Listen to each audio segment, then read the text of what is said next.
Are you interested in buying or selling a company in the trades? What's up, blue collar business owners? Welcome back to the Blue Collar Prosperity Podcast. I'm your host, Paul Maskill, where we focus on helping guide you to have a prosperous blue collar business. Today, we have with us Patrick Lange. Patrick is a business broker who specializes in the sale and acquisition of heating and air and plumbing companies nationwide. In the last 6 years alone, he has sold over 130 companies. So that is Patrick Lange. Welcome, Patrick. Thanks so much for being here. What's going on today? Thank you so much. I really appreciate you having me on. Excited to be here.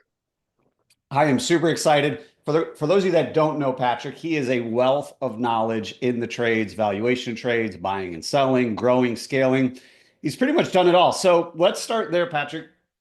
How did you get involved in the trades and how did you get to where you are today? Wow. Kind of a meandering story.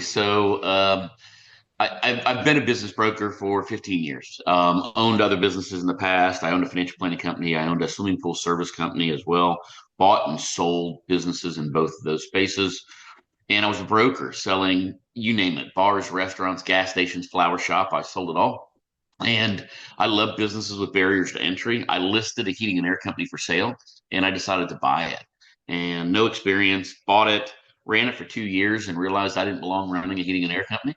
And I missed the business brokerage world. And so I went to sell my company. And when I did, it was a small company. We were doing less than $2 million in sales. And when I went to sell, I realized if you were doing $20 million, people would line up to help you. Everybody's beating a path to your door. And this is really before the private equity push into the space. But still, if you were a big company, there was a lot of people there to help. If you were a smaller company, it was hard to find information. And I thought, wow, as a broker, if I can't find the information, imagine somebody who spent the last 30 years fixing air conditioners. How are they going to find it? So at that point, it's been a little over 6.5 years ago. And I decided to switch my practice just to selling initially heating and air. Now we do a little bit of plumbing and electric. And my son and daughter-in-law actually bought my business. So they bought it, they run it today. Up until a few months ago, my office was in their office. They got 6 years of my advice unsolicited. And so I'm sure they're glad I'm gone now. But so that was a transition and started. I'm based in Florida. And first we started in Florida, then Florida, Georgia, then Southeast. And then COVID was incredible for my business. So I could fly from Florida to California for $250 round trip. I was the only guy in the airplane. There was rent a cars everywhere. Hotels were empty and cheap. And so we expanded nationwide. And as you mentioned, in that time, I've been fortunate enough to sell over 130 companies and help a lot of people and do a lot of transactions. That's phenomenal. Kudos to you. And I totally agree. I've bought and sold several small businesses here on a local level, and there really is a gap in between, knowledge gap, service gap, and there's just not a lot out there. So when you can specialize, especially people in the trades, they didn't start their business because they love numbers. They started their business because they're a great technician. They wanted to do it better. They saw an opportunity, and now they need people like yourself to help guide them on that journey. So on that journey, especially since COVID and private equity has really gotten involved in the space, as everybody knows by now, a lot of people are wondering, well, how much is my business worth? Or what do I need to do to make my business sellable? Based on your experience and things you see every single day, what are some of the key things an owner needs to focus on that's listening to this show that has a heating, air, plumbing, electrical company in order to start increasing the value of their business? Because I think at some point everybody wants to sell, whether it's tomorrow or it's 10 years from now, but the best time to get started on increasing that value is today. What are some of the things that they can focus on? Absolutely, absolutely, Paul, and I appreciate you asking that. And something I preach anytime I get an opportunity to get a microphone or on stage, that knowing what your business is worth is so important, even if you don't want to sell for the next 20 years. So knowing where you're starting from, because so many people have no clue really what their business is worth. And so they went to a seminar, they went to a trade show, they were at the supply house and heard somebody sold for X amount of multiple, and they really don't even know. They don't have a clue. And so one of the things I stress is finding out what it's really worth today. And then there's four things that I like to see that increase value. And the first one is getting out of the van, right? So many of these companies, like you mentioned, were started by incredible technicians. They love fixing air conditioners. They may not necessarily love running a business. They just want to fix equipment. And so they're the best installer, the best service tech, the best salesman the company has. And so they slow down their growth. If the ultimate goal is to sell it for the biggest amount of money you can, you've got to get out of your own way and allow other people to come do the work in the field and focus on managing the business. The second thing is clean books and records. So many people treat their business like it's their personal checking account. And and often they're doing everything they can to minimize taxes. Now, I've been self-employed for 25 plus years, and I understand about tax minimization. But at the same point in time, running a business to sell and running a business to minimize taxes are two different businesses. And so stop focusing on losing money and focusing on how much is it really making and understanding the numbers and doing that with clean books and records. The third thing is a business built on service repair and replacement. So developing relationships with their customers, maintenance agreements, actually fixing air conditioners. There's so many companies I see out there now that are box changers, right? They don't fix anything. Everybody gets a new system, whether it's 5 years old, 10 years old, or 20 years old. They're out selling equipment instead of actually giving a customer options and repairing equipment. And I think deepening that relationship leads to a higher sale price.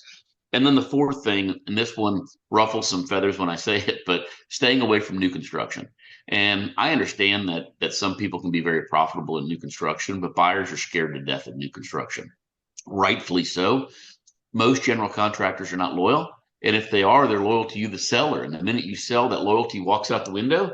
And now you're just another guy who owns a heating and air company who's giving them a bid. And many of them would slice their own mother's throat to say 50 cents a square foot. So it's a bad spot to be in. So doing those four things, as simple as they sound, lead to drastic increase in selling price. Yeah, and for those guys, I wrote them all down because I think they are so important. You got to get out of the van. You got to have clean books and records. You got to be focused on maintenance agreements, service repairs, long-term relationships, and then get out of new construction. I can hit on all those. We're not going to go into too much, but so many people fall in love with the top line in new construction. Like, oh man, I did $4 million. It's like, well, how much did you make? Well, I didn't make anything. And how much, it's the top line doesn't really do anything if we're not actually making money, which brings you to the other point of drives me nuts as a fractional CFO for these companies is your books and records might be messy, but then you're trying to be profitable, have a valuable business, but also not pay taxes. And you can't have a valuable business and not pay taxes because that means you're not making any money.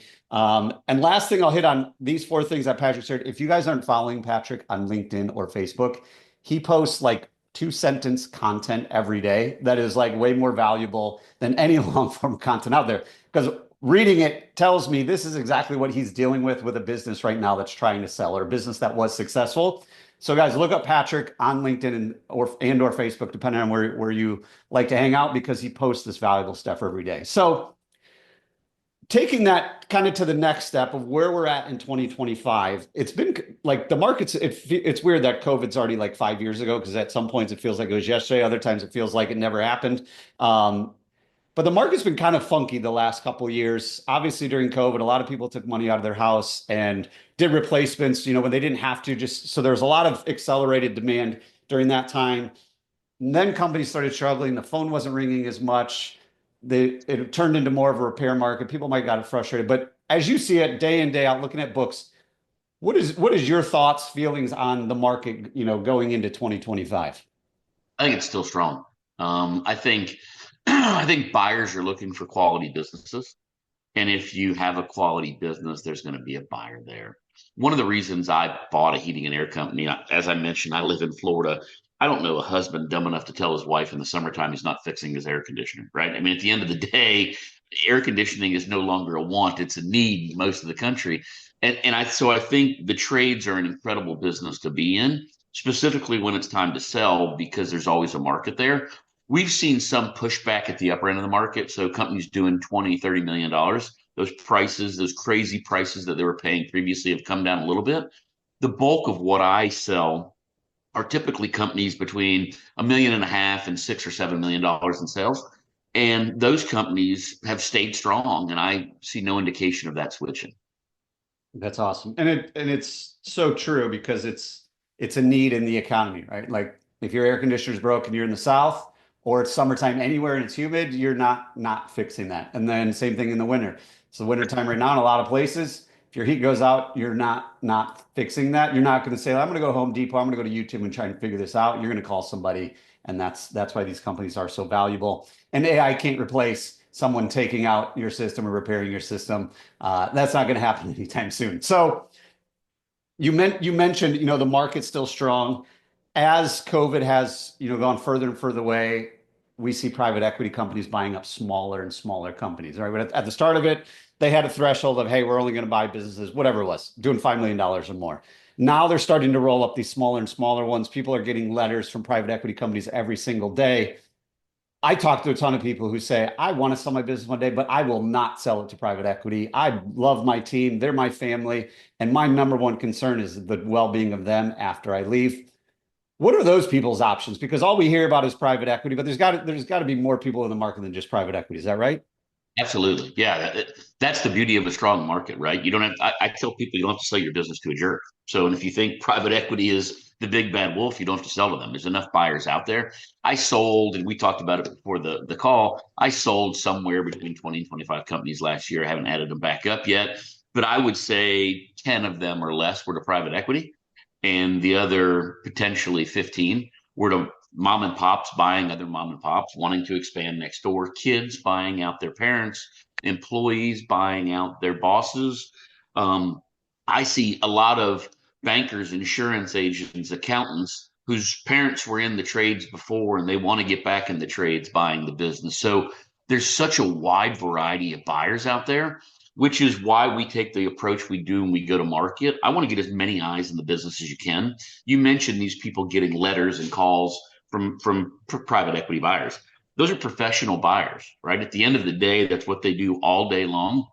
And they're reaching out, trying to get the best deal they can. Now, some of them are calling me, right? Because we have a relationship and they know the business is going to be quality if I bring it to market. But at the same point in time, if they can save money and buy the company cheaper, that's better for their bottom line and their business. So I don't fault them for that.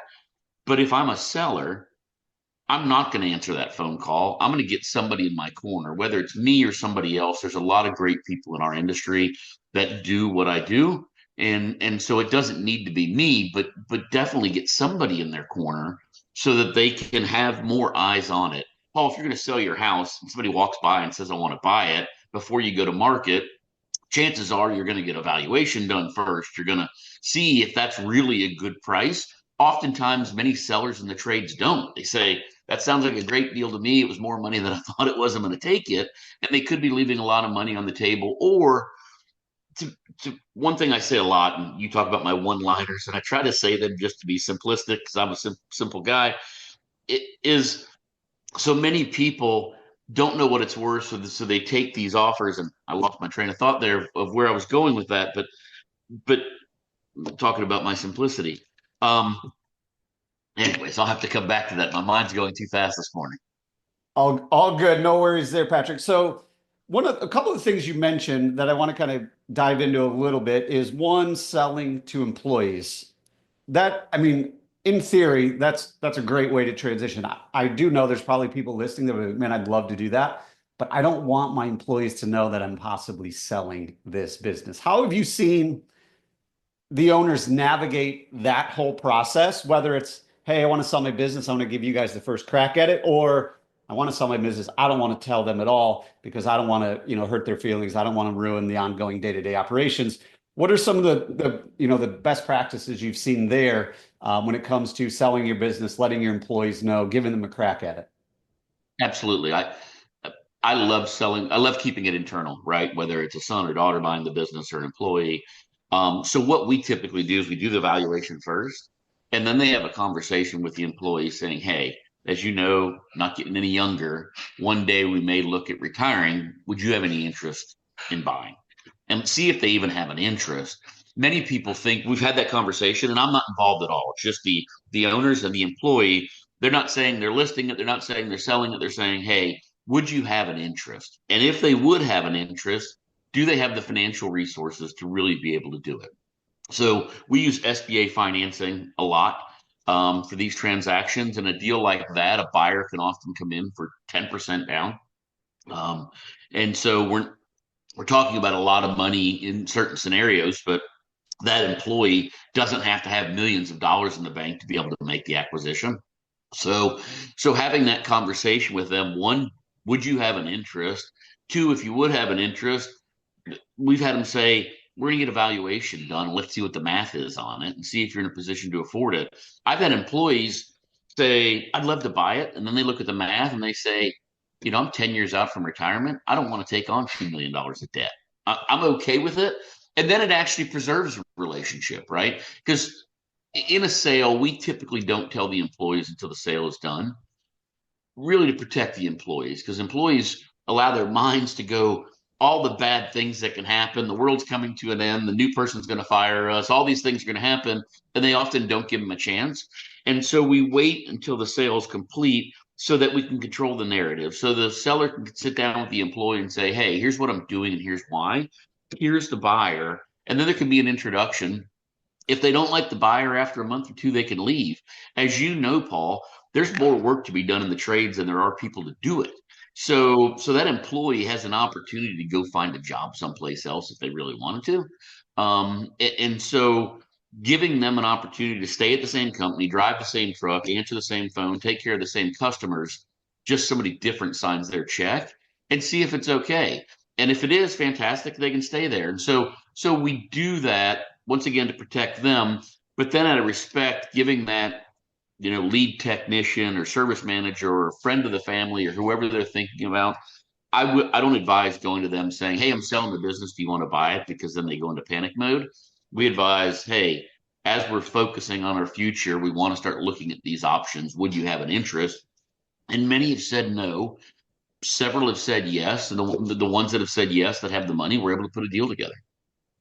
Awesome. Love it. No, and that's a great advice for anybody out there listening of kind of how to navigate that. Because when you speak the truth with them, I mean, the truth usually is whoever the owner is, especially if they were the founder, they are probably older than most of the people at the company to begin with, because they've been doing this much longer. So having that conversation of, hey, I am not getting any younger, I think that's a great way to frame that conversation and really just, I think it builds, trust, transparency, goodwill with them of like, hey, before I do anything, would you ever have an interest in doing it? Because sometimes there might be people in our company that we don't even know would be interested, and they're like, yes, I would love to, and my family's on board or whatever, and this is what I'm going to do, and the brand and everything we've built, I really want to be a part of it. So great advice there, Patrick. So one of the other things you said is, competitors acquiring us or us acquiring competitors. A lot of people listening to this podcast have, they're familiar with the idea, even if they haven't done it, of growth through acquisition. So we're growing organically, things are going well. Now it's like, okay, let's ramp up, let's take market share. What are some of the things to look out for, growth through acquisition? What are some of the experience you see that could be valuable to our listeners? Yeah, one of the things I stress doing is the size of the company and buying smaller. I see so many people who are, running a business doing $1.5 million or $2 million a year, and they want to go buy this $5 or $10 million business. Managing a $10 million business is different than running a $1.5 million business. And so oftentimes they're biting off more than they can chew. Second thing you got to keep in mind is culture. So if you've got a great culture, when you go buy a bigger company, that company culture could take over yours, and it may not be as good as you want it. The other part is many people think buying a company just to make the phone ring more is the answer. And if they aren't running what I would classify as a well-oiled machine, if they don't have hiring and training in place, and they don't have marketing in place, and they don't have sales in place, to go buy something that's going to make the phone ring more just creates more headaches. So I really stress, get your numbers in order, get your systems in order, get your people in order. And when you're firing on all cylinders, then it makes sense to go look at acquiring something else to grow faster. Does that answer your question? Yeah, no, that's super helpful because I think, the culture thing is huge. And if you're buying a business that's bigger than you and not ever having the experience of running a business that size is huge. I'm gonna dive into that in a minute. But I do know a lot of people are like, man, we need more leads. Let's just go buy a small company. Let's go buy this. Let's go buy that because it's smaller than us. We get the phone to ring. But to your point, and that's what I stress with my clients, like before we scale anything, let's build a solid foundation. Let's build a structure that can support future growth before we go get future growth. Otherwise, like you said, we're taking a problem and making it bigger instead of solving any problem at all. One of I the see the things, same thing. I didn't mean to cut you off there, Paul, but I see the same thing. A lot of people are watching these bigger companies get into multiple trades. And so they're doing the same thing. They're thinking, we're in heating and air, and if we had plumbing, the world would be perfect. Let's go buy a plumbing company. And they don't know anything about plumbing. And managing a plumber and managing a heating and air technician are two different games. And so it's two different personalities, it's two different business systems. And so once again, make sure your ducks are in a row, make sure you're firing on all cylinders what you've got before you go making it more complex. So sorry to cut you off there. I just No, wanted to add that. I mean, that's great advice and insight for really anybody in the trades, even if you don't, even if it's not the main three, plumbing, electrical, and HVAC. I have conversations with people a lot of time like, I want to grow. What can I do? What else can I sell to my current customers? Hey, I'm in landscaping and should we get into, power washing or should we add Christmas lights or like all these other things? And, obviously the most common example is, hey, we own a plumbing company. Let's add electrical. Hey, we own HVAC. Let's add electrical because then we don't have to sub out the electrical work and we can make more money and sell more things to all of our current customers. But if we haven't figured out how to do the first thing right and really well, and I think a lot of times we as business owners don't really truly understand the size of our market. We think, well, we really can't, we've pretty much maxed out the HVAC in this space. So now let's go add plumbing when usually that's not even the case. They probably own less than 2% of the market because the market is so big in pretty much any area, as long as you're not in, rural America. One of the things you hit on that I want to get back into is buying a company bigger than the experience you have historically. So maybe you're used to running $1 million company, you go buy a $5 million company. There's using this concept or idea, there's a lot of gurus, there's a lot of influencers who are telling everybody that'll listen, and they'll sell you courses and they'll sell you anything to teach you supposedly how to do this, which kind of drives me nuts. Is super easy. Go buy, max out the SBA, go buy a $5 million company. You can go from software engineer to blue collar owner. You'll make millions of dollars. Life will be great. I've talked to way more people where it hasn't been great compared to people that are like, yes, this was amazing.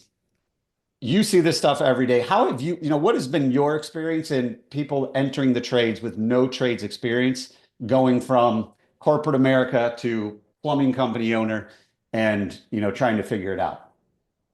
Yeah, I think a lot of it, a lot of it has to do with the person, the work ethic.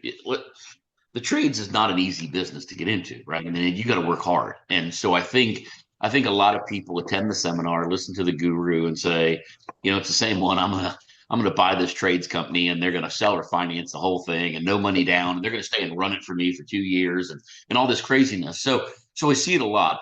I've seen a lot of people from outside the industry be extremely successful. I bought a heating and air company and I can't fix an air conditioner, so I've done it. But my learning curve when I bought my company, I'm humble enough to know I don't know anything. And so probably my first month, I climbed in the van every day with installers and crawled underneath houses and went and learned what is air conditioning and about airflow and about CFMs and about the difference between a capacitor and a contactor and all these different things. I felt that I needed to have enough technical knowledge to speak the language and understand what the people are doing and what they're going through.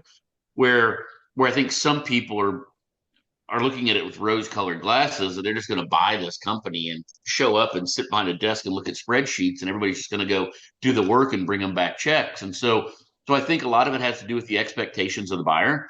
I've had a lot of people who have great work ethic, have run under other businesses and other companies, have worked in capacities of managing people, and they've been extremely successful.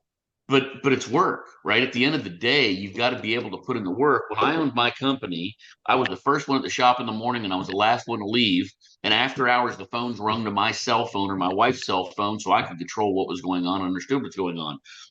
I see people who have struggled with success that buy a company and think they just sit back. They book out their vacations for the next year, what they're going to do and who's going to run what.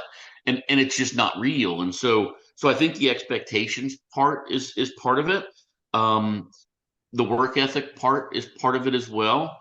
But I do see a lot of success. I see a lot of people with no industry experience successful, but you've got to put in the time and put in the work and understand that it's a job. It's not some wave your magic wand. I talk to a lot of people who call me, no industry experience, and they're I want to buy something, doing $1 million in EBITDA. I guess they all get the same playbook every year, and they all call me and they want to buy something, do $1 million EBITDA. They don't want to pay much for it, and they need a manager in place and a GM and all these people, and they're going to come in and fix everything. Well, chances are, if the company's doing $10 million in sales, it's probably run by a pretty smart business person. So there's probably a lot there. If you're buying that company, you're going to have to overpay for it because every private equity group in the country is trying to buy it. And so you're going to pay a ridiculous amount of money for it, and you're going to be playing catch up. So I tell those people, go small. There's incredible opportunities, in my opinion, in the guy who's doing $1.5 million and $2 million in sales, because that's typically a technician who's finally got out of the van, right? If they're doing $1.5 million in sales to 2 million, they're typically not in the van anymore. And they're putting some systems in place, but haven't really maximized it.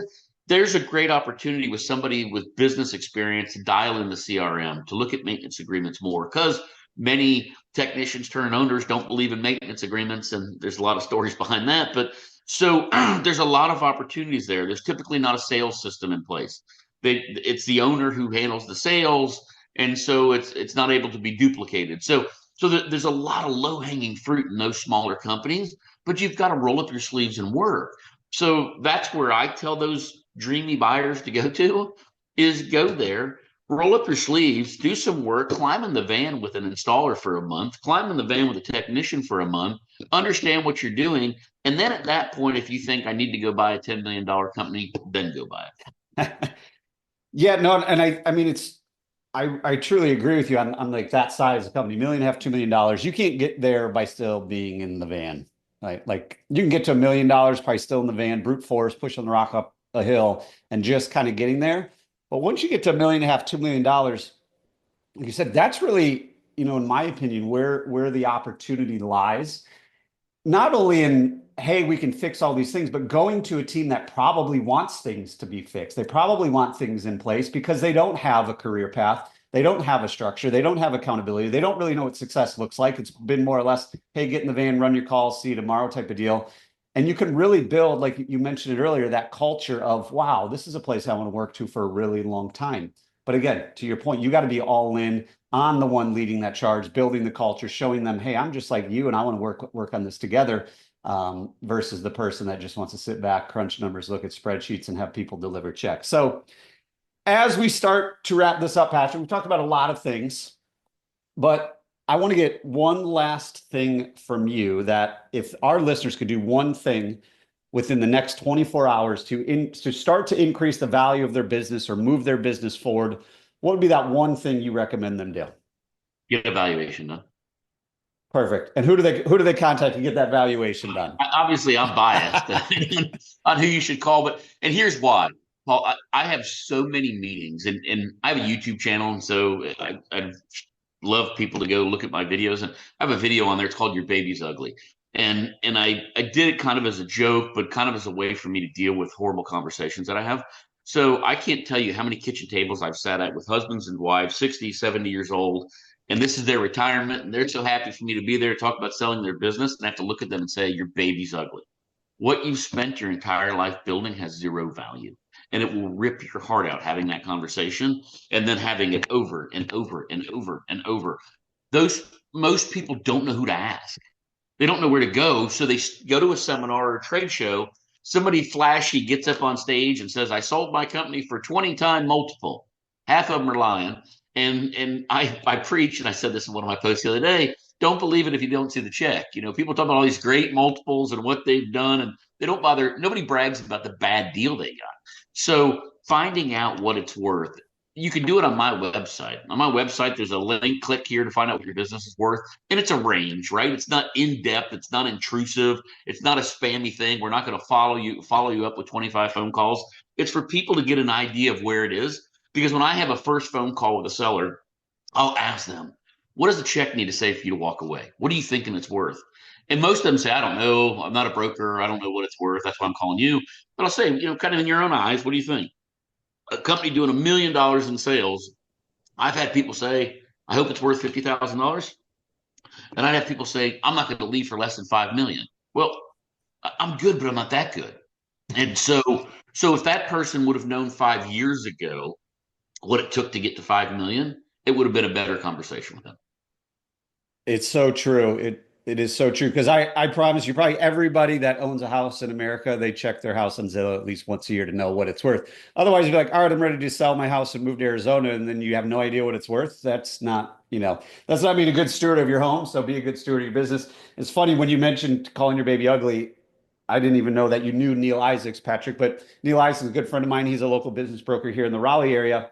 And him and I chat frequently. And one of the conversations still sticks in mind. He's like, when I got into business brokerage, I thought I was just going to tell everybody how great their business is and here's what it's going to sell for. And he's like, I realized 95 times out of 100, I'm the one telling their business isn't sellable or it's not sellable for what they want. So couldn't agree more to get that valuation. Patrick Lange, thanks again for coming on the show, sharing your journey and providing a ton of actual advice, insight, wisdom for all the blue collar business owners out there as we continue our journey to prosperity.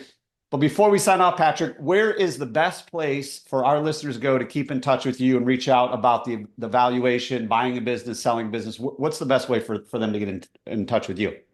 As you mentioned, I'm active on social media, LinkedIn and Facebook. Certainly connect with me there. My website, businessmodificationgroup.com. They can visit my YouTube channel. I've probably have 70 or 80 videos on buying and selling in the trades on there as well. So, and my number's everywhere. My number's posted on everything I have. So don't hesitate to reach out, call me. I'm happy to answer any questions I can and help point them in the right direction. Awesome. Look him up, guys. Patrick Lange, Lange spelled Lange. His content is probably one of my favorites because it's literally, you can consume it in 10 seconds, but it makes a huge impact. Patrick, thanks again for coming on the show today. Thank you so much for having me. I had a great time. And before we go, as you know, there are a lot of moving parts when it comes to creating consistent positive cash flow. However, the journey starts with making sure you are priced right so you can have a growing and more profitable business. I've created a super easy to use pricing calculator for everyone in the trades. You will no longer have to guess what you should charge. You'll no longer have to call around your competition and see what they charge. This calculator is easy to use and will provide you confidence and clarity that you're actually priced right. It also comes with a step-by-step PDF guide and a video walkthrough. So head on over to thebluecollaradvisors.com/price. thebluecollaradvisors.com/price to download it today and so you can start implementing it tomorrow. Until next time, remember, what got you here won't get you there. If you are ready for different results, it's time to start doing things differently.